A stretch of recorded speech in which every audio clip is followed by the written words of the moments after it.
Hi everyone, welcome back to my channel. I hope you guys are doing well. So जैसे कि मैंने आप लोगों से प्रॉमिस किया था कि मैं एक सीरीज़ ऐसे ही बनाना स्टार्ट करूँगी जिसमें मैं हर वीडियो में पेपर वन के हर यूनिट को कवर करूँगी और उनके कुछ इम्पॉर्टेंट टॉपिक्स जो एग्ज़ाम में ज़रूर आते हैं उनको डिस्कस करूँगी। सो आज का वीडियो है टीचिंग एप्टीट्यूड को लेकर। आज हम टीचिंग एप्टीट्यूड के सारे इम्पॉर्टेंट टॉपिक्स को डिस्कस करेंगे जिन्हें आपको बिल्कुल भी छोड़ के नहीं जाना है और इनसे क्वेश्चंस आते ही आते हैं। सबसे पहले इस वीडियो को स्टार्ट करते हैं। उससे पहले मैं आपसे ये डिस्कस करती हूँ कि टीचिंग एप्टीट्यूड को कैसे आपको टैकल करना है। देखो, टीचिंग एप्टीट्यूड को जब भी आप पढ़ना स्टार्ट करो ना, तो उसके क्वेश्चन को दो तरीके से हैंडल किया जाएगा। अब ये आपको क्वेश्चन देख के समझना पड़ेगा कि क्वेश्चन कैसा डिमांड कर रहा है।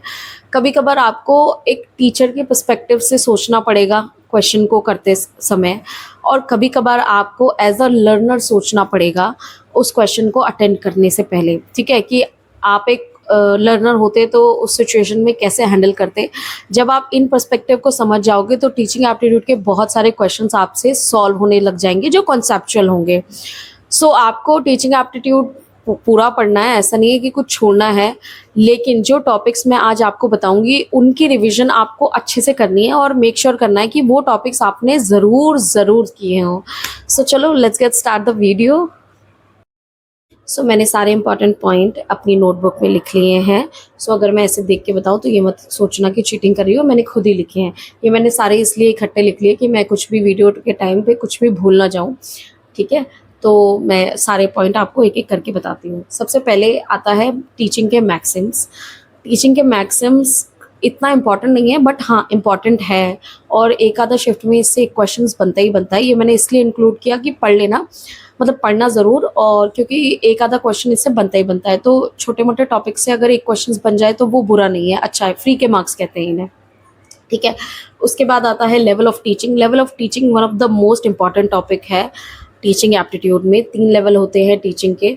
ठीक है, और पहले क्या होता था, जब पहले के क्वेश्चंस आते थे ना, तो पहले सिर्फ एग्जाम्पल दिया जाता था और पूछा जाता था कि बताओ कौन सा लेवल है ये टीचिंग का, या किसने कौन सा लेवल दिया। बट अब क्या है, अब इनके अंदर का थोड़ा डिटेल में पूछा जाता है, इनके प्रोसेस पूछे जाते हैं, सिंटेक्स पूछे जाते हैं। ठीक है, तो वो सारी चीज़ें भी आप पढ़ के जाना। प्रोसेस पूछे जाते हैं इनके, तो वो मेक श्योर कि आप वो इसे अच्छे से पढ़ के जाएं, क्योंकि इसका एक क्वेश्चन आना ही आना बनता है।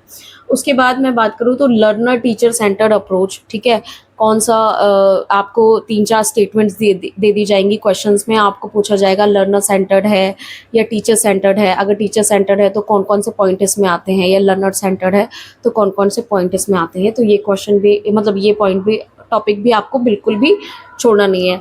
फिर है कैरेक्टरिस्टिक एडल्ट एंड एडोलसेंस के जितने भी कैरेक्टरिस्टिक होंगे। फिर से मैं वही कहूँगी कि स्टेटमेंट्स दे दी होंगी 3-4, आप में से आपको उसमें से छांटना होगा। ठीक है, तो कैरेक्टरिस्टिक्स भी बिल्कुल मत छोड़ना।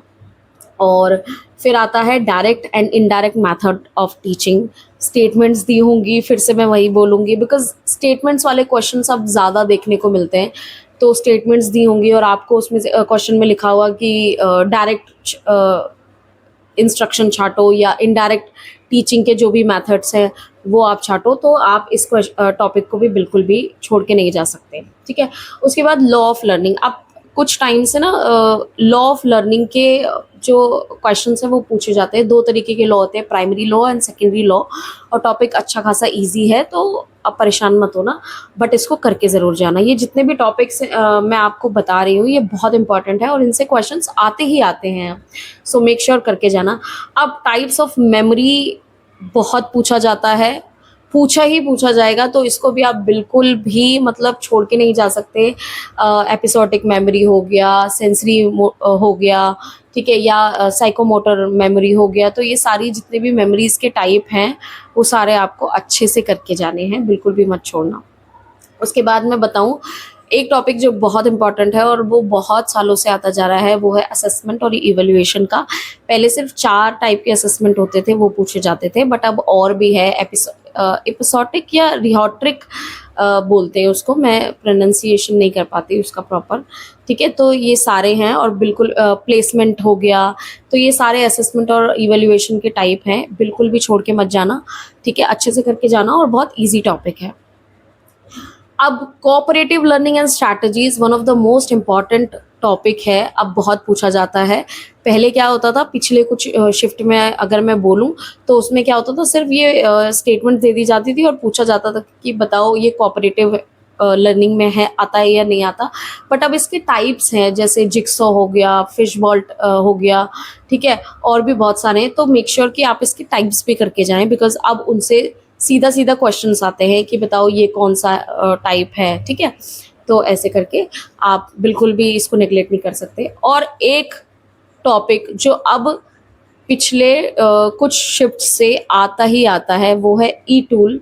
जितने भी ई टूल्स हैं टीचिंग को लेकर, वो सारे आपको पढ़ के जाने। देखो सारे तो नहीं पढ़ सकते हो आप, कॉमन सी बात है, बट मेक श्योर जब आप पीवाईक्यू करोगे ना, तो एक पेज पे कोशिश करना जितने भी आ रहे हैं क्वेश्चंस में, ठीक है, चाहे वो आपका आंसर उस क्वेश्चन का हो या ना हो, जितने भी ऑप्शंस में हैं आपको सारे एक पेज पे लिख लेने हैं, ठीक है। आप एक पेज पे लिख लोगे तो आपको समझ आ जाएगा कि अच्छा ये वाला है, ये वाला नहीं है। और अगर आप यूट्यूब पे ढूंढोगे तो कई टीचर्स ने अच्छे से पढ़ा भी रखा है, तो आपको मिल जाएंगे कौन सा किस काम आता है, ठीक है, कौन सा आपको ट्यूटोरियल के लिए यूज़ होता है या कौन सा स्क्रीन कास्ट करने के लिए यूज़ होता है। तो इस टाइप के क्वेश्चन ई टूल्स के अब आते ही आते हैं, और एक क्वेश्चन आएगा ही आएगा। तो अगर आप इसको एक अच्छे से इस टॉपिक को अच्छे से पढ़ लोगे तो आपका एक टॉपिक पक्का हो जाएगा, क्योंकि ये अब आते ही आता है, ठीक है। उसके बाद जो बहुत इंपॉर्टेंट टॉपिक है वो है मॉडल्स और थ्योरीज। लर्निंग थ्योरीज बहुत आती हैं, मॉडल्स, टीचिंग के मॉडल्स बहुत आते हैं। मतलब या तो सीधा सीधा पूछ लिया जाएगा कि ये मॉडल बताओ किसका है, या फिर इस मॉडल में क्या क्या होता है, जैसे बीएफ स्किनर हो गए, वाइगॉट्स्काय हो गए, जीन पियाजे हो गए। तो जीन पियाजे ने जो 4 तरीके के डेवलपमेंट दे रखे हैं, तो ये सारी चीज़ें आपको बहुत अच्छे से पढ़ के जानी है, बिकॉज ये ना आती ही आती है। मतलब कुछ भी हो सकता है, लेकिन ये क्वेश्चन आएगा ही आएगा, ठीक है, किसी भी शिफ्ट में आ सकता है। तो ये सारी चीज़ें आपको अच्छे से पढ़ के जानी है।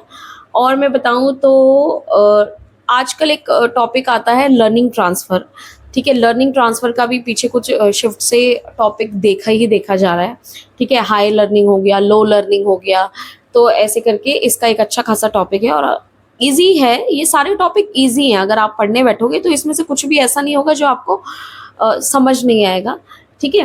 तो मेक श्योर कि आप ये सारे टॉपिक करके जाएं, बिकॉज ईजी है, और अगर एक बार आपने ये अच्छे से पढ़ लिए तो अच्छे से आप मार्क्स इसमें ले सकते हैं।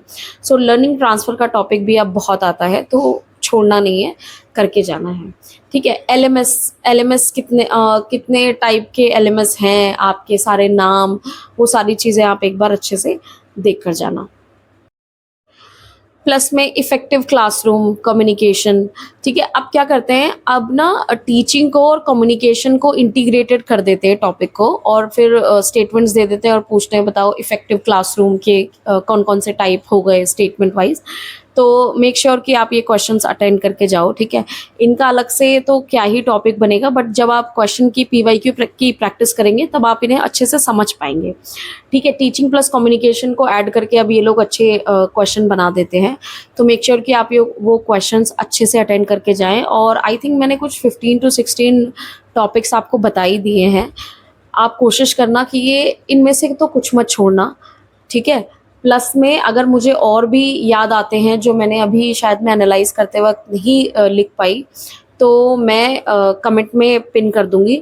और आपको भी अगर लगता है कि मैंने कोई टॉपिक को मिस कर दिया है, ठीक है, तो आप मुझे कमेंट कीजिए, मैं आपका कमेंट को पिन कर दूंगी ताकि बाकियों की भी हेल्प हो जाए। So this is from my side, जो मुझे लगता है कि बहुत इंपॉर्टेंट टॉपिक है, और आई होप आपको ये वीडियो हेल्प करेगी। सो मेक श्योर करना कि इन टॉपिक को तो आप अच्छे से पढ़ के जाना ही जाना। और या दैट्स ऑल फॉर टुडे। और ऐसे ही मैं नेक्स्ट टाइम रिसर्च एप्टीट्यूड के लिए वीडियो बनाऊंगी, और आपके सारे यूनिट ऐसे ही कवर कर दूंगी सारे इंपॉर्टेंट टॉपिक्स के लिए। तो मेक श्योर कि आप उन्हें अच्छे से करके जाएं। और अगर आपको लगता है कि मैंने कुछ मिस कर दिया है तो आप कमेंट कर दें, मैं आपका कमेंट पिन कर दूंगी ताकि बाकियों की भी हेल्प हो जाए। So thank you so much. अगर आपको वीडियो अच्छी लगी हो तो मेरे चैनल को सब्सक्राइब करें, लाइक करें। आपको कुछ क्वेश्चन पूछना है तो कमेंट करें, मैं सारे कमेंट्स के आंसर देती ही हूँ। अच्छा, कुछ लोग पूछ रहे थे कि मुझे यूट्यूब पे सोर्सेज बता दो। देखो यूट्यूब पे मैं क्या ही सोर्सेज बता दूँ, इतने सारे सोर्सेज हैं। मैंने आपको पहले भी बताया था, सारे टीचर हैं, सारे अच्छे पढ़ाते हैं और सेम एग्ज़ाम है तो सब सेम ही पढ़ाते हैं। सो आप कोई भी एक टीचर को फॉलो कर लो, 2 टीचर को फॉलो कर लो, ठीक है। लेकिन मैं आपसे एक ही रिक्वेस्ट करूँगी, एक टॉपिक अगर एक टीचर से पढ़ लिया तो दूसरी टीचर से पढ़ने की ज़रूरत नहीं है, क्योंकि ऐसे आपका टाइम वेस्ट होता है और सब सेम पढ़ाते हैं, सब अच्छा पढ़ाते हैं। सो ये मेहनत मुझे लगता है आपको खुद करनी चाहिए, बिकॉज़ आप अच्छे से बेहतर से अपने टीचर को चूज़ कर पाएँगे कि किन से आपको अच्छे से समझ आ रहा है, किन से नहीं। So yeah that's all for today. Thank you so much. Bye bye. Take care. Bye.